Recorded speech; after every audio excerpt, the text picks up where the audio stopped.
Hrvaške. Si želim, da bi se v Sloveniji nehali obremenjevati s tem, da mi zavlačujemo ali odlagamo članstvo Hrvaške v Evropsko unijo.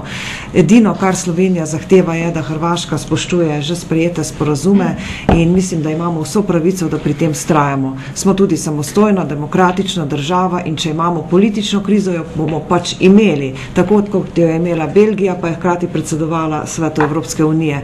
Jaz mislim, da zdaj ne morajo biti pa neki pozivi, da ne smemo imeti politične krize zaradi Hrvaške. In seveda si pa zelo želim, da bi Hrvaška izpolnila vse te pogoje in obljube, ki jih je dala in postala članica Evropske unije, ker bi to pomagalo in še popestrilo, še okrepilo odnose, ki so že itak, bom rekla, zelo močni med Slovenijo in Hrvaško.